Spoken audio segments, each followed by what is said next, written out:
Well, what's up, guys? Rick from DFS On Demand here with a preview for the Valero Texas Open. Before we look ahead, let's look back to last week, the WGC match play. As you know, a very unique event on the PGA Tour. We took a very unique route. We talked a lot about the optimal structure and the way to build lineups. At the end of the day, basically half of the lineups in the big $5 on DraftKings were not built optimally. So if you built your lineups correctly and optimally, you should have been in a much better situation. And we did have a few followers and a few subscribers hit some pretty big scores. They were tweeting at me. So congratulations. But what we ended up finding out was 17% of all lineups had two players from the same pod, which is egregious. It's brutal. You are dead from the start. Another like 35 or 37% were also not built optimally, where you had guys who were going to play each other in the next round, right in the Sweet 16. It just, or five guys from the same side of the bracket, something like that, that really hurt you. So I threw 150 lineups in that $5. I did not do very well in those, which we'll talk about in a second, but we did do well overall. So I'm showing you on the screen here our single bullets, which is where I really think that I have my edge. Did really well. So returned about $1,200 in winnings. We were third in the dog leg. We were sniffing the Pat Mayo experience. I triple barreled the same lineup into Pat's contest. After group play, we were first, second, and third. So we were killing it. That fell off on the weekend. Our 150 lineups, quite honestly, I might want to do another video on diving deep into those, but I tweeted out all of the lineups. So if you wanted to follow along, you could have. I don't think I took enough stances, quite honestly. I think that we were basically within 5% of the field on every single player, good or bad. And it just never really gave us an edge anywhere. The rake ate us up. We had our best lineups ran into each other at the worst times. Like they were the ones that ran into each other. Like I think we had Kuchar, Sergio, and Molinari left in one, where Kuchar and Sergio had to play each other. Molinari was on another side of the bracket. Like we just never had a situation. That's my dog barking. Never had a situation where we had like four guys that could have all gotten to the Final Four, unfortunately. So I'd probably do it a little differently next time, but I really, really like that we had an even bigger edge this year than we did last year. I have a lot of ideas for next year's match play. Before we do that, a couple quick shout outs to a few other followers here. So Chugsy tweeted this at me. So Chugsy turned $33 into $824. Really good lineups there. And then our buddy, The Real Story, turned his $50 into $450. So a lot of great lineups. Glad that everyone kind of got a share. It seems that our optimal approach worked out for a lot of people. In our bracket challenge contest, it did not work out for me. I had Brooks Koepka winning the whole thing, and he did not get out of his group. We did finish in the 74th percentile, so better than I think they do this the same way that ESPN does it, which means it's better than 74% of the brackets. Someone will correct me if I'm wrong there, but we nailed just a handful of the group winners. So we had Rory and Tiger. We did have Kuchar going into the Final Four. He ended up going into to finish as the runner-up. We had Rose getting out of his pod. So we had a lot of good stuff there. We had Sergio getting out, but, really, really poor picking Koepka to win the whole thing and him not even getting out of his pod. Our little contest for the DFS On Demand bracket challenge, we got like 320 entries or something like that. I think we were like the 8th or 9th largest group on PGAtour.com, so thank you for that. Really cool. The winners, so PR Lewis came in first with 320 points. He had Kuchar as his winner. We'll take a look at his bracket real quick. So we had Kuchar and Molinari in the Final Four. Both ended up getting there. Did he have Kisner? No, I guess he did not have Kisner, did he? Oh no, he did have Kisner. He had Kisner going all the way here.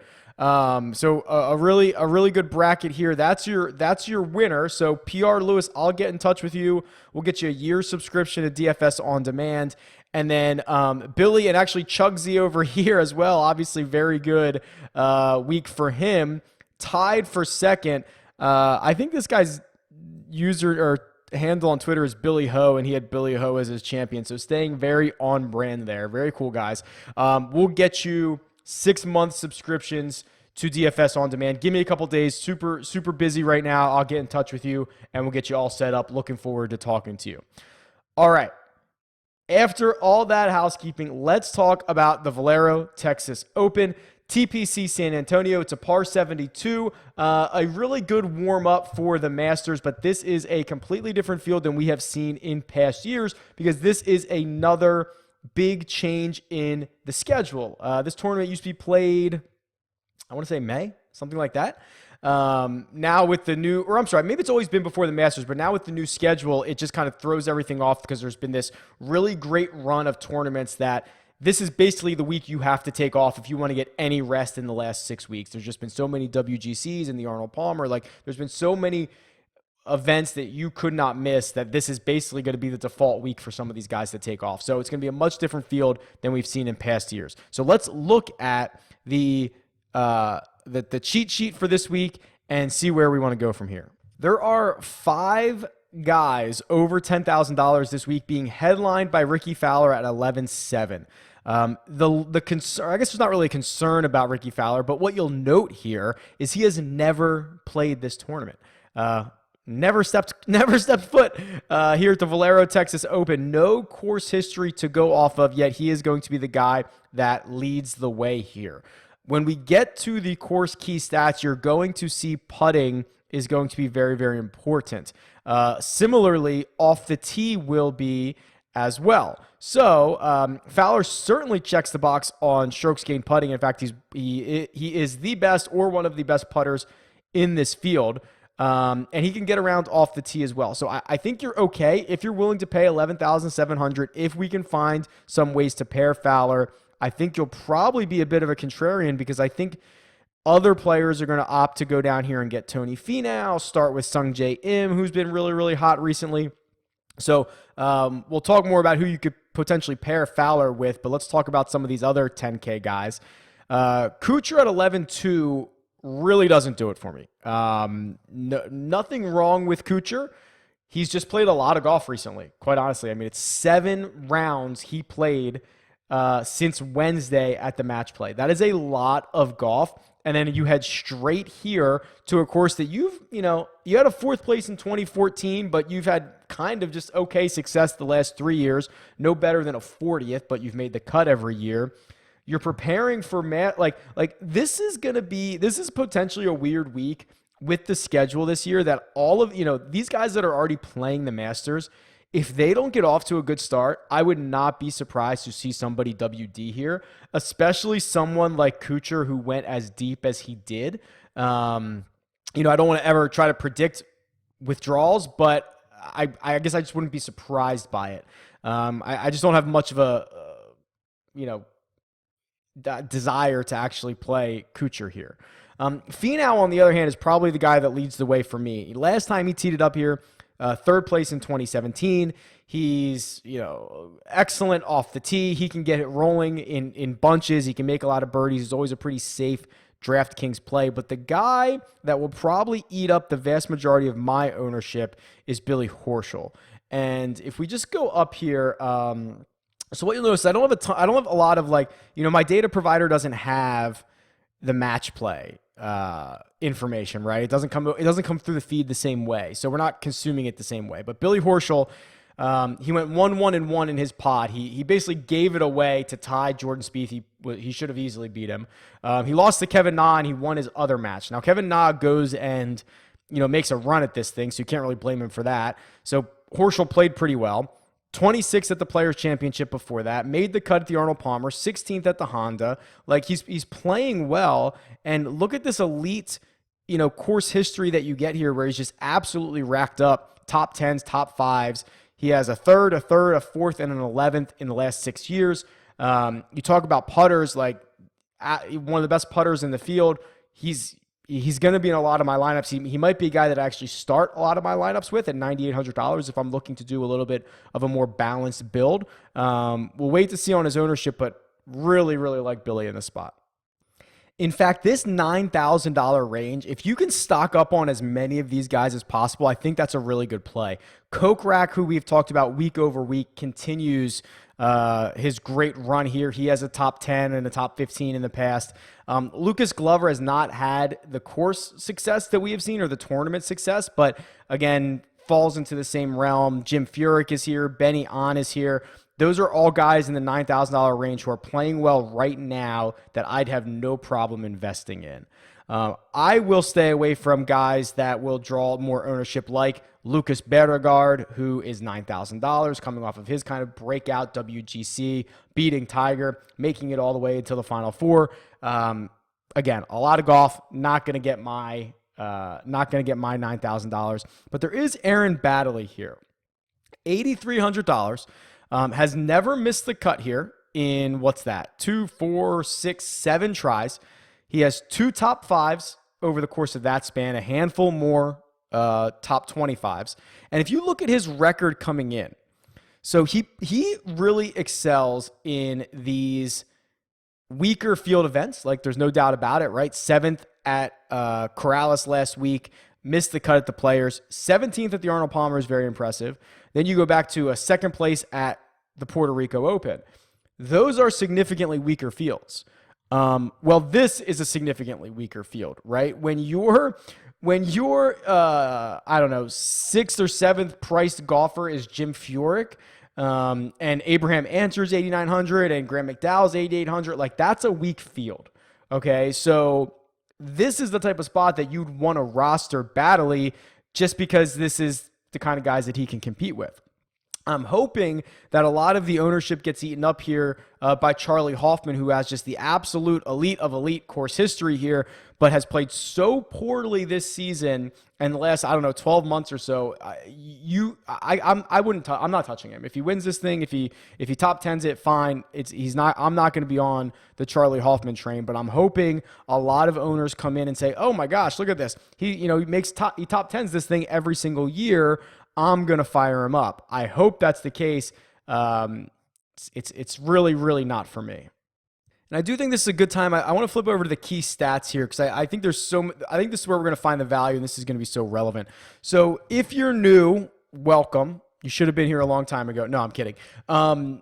This is a 12-year regression model. So we look back at the last 12 years of DraftKings scoring on these courses and the last 12 years of PGA Tour stats, and we see which types of players perform best here in terms of DraftKings scoring. What you will notice is there are a ton of putting stats on this chart. Putts from 10 to 15 feet, 15 to 20 feet, putts per round, putts from 20 to 25. And when they're broken up like that, it's really just a lot of noise and probably a bunch of small samples, but when they're all on there, you can tell that putting is going to be a thing here. Additionally, and I want to make this clear because I've also already heard a few things like some of the winners of this event have not been good putters. That is 100% true. But this is not just winners. This is DraftKings scoring in general. So there is a correlation there. This is not my opinion. This is just the math. And additionally, I think you need to be strong off the tee. This is a course that, we have seen guys who are able to kind of bomb it a little bit or who are elite off the tee tend to do much better here. So let's kind of look through some of this. If we start with off the tee, some of your, Luke List is your elite guy here, which is no surprise, right? $8,000, averaging 0.84 strokes off the tee per round. Johnny Vegas is number 2. We've made money on Johnny Vegas over the course of the last few months. Always under-owned, always overlooked. Can get really, really hot at times, right? We've seen him shoot a 60, playing well in a mid-tier price. I'm okay with Johnny Vegas here. Brendan Steele is 3rd. I'll stay away. Then Kokrak, who is going to fill up the stat sheet all over this key stat, is 4th. And then you get guys like Streelman, Trahan, Finau, and Charlie Hoffman. Sungjae Im, 2 spots behind Hoffman there, so that rounds out your top 10. If you notice, Kokrak fills it up in strokes gained total, off the tee, approach. He fills it up in birdie or better. He fills it up in par 4 scoring. Like, yeah, he's going to probably be a really good play this week. Quickly going to approaches, because there are some weeks where this is more important. This is actually one of the weeks where off the tee, or I'm sorry, approaches is not as important. It's going to be important every single week, but maybe some less than others. Here's where we get Kokrak leading the way, Chesson Hadley, Roberto Castro, $6,400 if you want a really deep flyer. Ryan Palmer, who has also keyed in with some of his course history, is on this list. Trahan again shows up. We might have to consider him at $6,700 if you want to mix him into a lineup or two. Glover and Kuchar are the next two. And then let's look at the putters, because this is really one of the few times that Fowler is going to make his appearance here. So I think Fowler is interesting, and I have some stuff I'll tweet out about this. Ricky Fowler is a very volatile player. When you look at his stats, they're great. But he might lose 3 strokes around. He might gain 4 strokes the next, then lose 2, then gain 6. Like, he's all over the place. When you average that out, it ends up looking really good. But the way he does it is much more volatile than a lot of his other peers, like a lot more volatile. So I would not fire up Ricky in a cash game. I'd much prefer him in a GPP. And you can see like the majority of his strokes that he gains are putting, right? 1.4 he gains in total, and 8/10 of them, almost 9/10 of them, are coming on the putting greens. Billy Horschel's on this list too, guys that you would kind of expect to see here. Birdie or better, so guys that are just going to make a bunch of birdies. So here's where Fowler is the cream of the crop. Then he gets followed up by Palmer, Siwoo Kim, Wyndham Clark, Matt Kuchar, etc. It's one of these things this week where I really think that you can get away with a balanced build if you're willing to fade Fowler. Now, this could absolutely burn you, right? You could fade Fowler, but again, I'll tweet some of this stuff out. He is one of the more volatile studs. Finau is a much more consistent player, especially in terms of DraftKings scoring, that you might want to consider. But there's a lot of different ways to get there. So I'll tweet some stuff out, but let me know, are you going to roster Ricky Fowler this week?